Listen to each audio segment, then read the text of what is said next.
Enfants, nous nous sommes tous précipités sur cette boîte de fromage pour trouver la petite image qui s'y cachait. Voici l'épopée de la célèbre vache qui n'a cessé de rire depuis plus d'un siècle. Vous écoutez C'est pas nouveau, le podcast du particulier qui retrace l'histoire d'un produit iconique de notre quotidien. La vache qui rit, produit phare de la fromagerie Belle, est née de l'imagination de son fondateur, Léon Belle. Durant la Première Guerre mondiale, il est affecté au régiment en charge du ravitaillement en viande fraîche pour l'armée de terre. Son emblème, un bœuf hilar que les poilus ont ironiquement surnommé la Valkyrie. Un jeu de mots pour tourner en dérision les Valkyries si chères à l'ennemi allemand. Une boutade qui restera dans l'histoire puisque Léon Belle retiendra plus tard ce nom et cet emblème.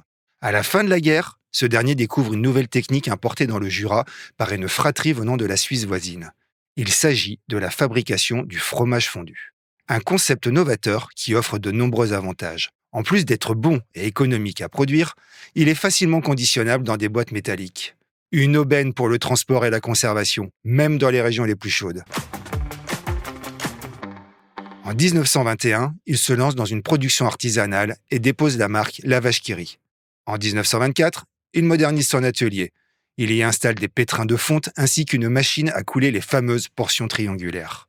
L'emblématique tête de la vache qui rit, dessinée par Benjamin Rabier, un illustrateur réputé de l'époque, apparaît pour la première fois sur les boîtes. Le succès est au rendez-vous. Cette même année, il s'en vend 12 000 chaque jour. La marque va ensuite s'aventurer sur de nouveaux terrains pour faire de sa vache une véritable icône. Ainsi, la société est la première à soutenir des événements sportifs. Des courses cyclistes comme les 6 jours de Paris en 1925, puis le Tour de France par la suite. Devenue culte, sa boîte est également revisitée par des artistes contemporains comme Daniel Buren, Martha Wilson, Rosemary Truckel et Mel Bochner. Ce qui lui vaut d'être exposé tous les ans à la Foire internationale d'art contemporain. Pour son 100e anniversaire, le plasticien brésilien Cildo Meirelles appose le visage de la vache sur celui de Mona Lisa pour une édition limitée.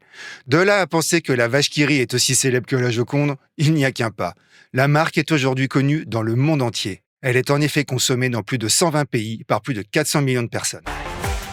Merci d'avoir écouté C'est pas nouveau, un podcast animé par Benoît Henry, journaliste au particulier. Vous pouvez retrouver l'ensemble des épisodes sur Figaro Radio et sur toutes les plateformes d'écoute.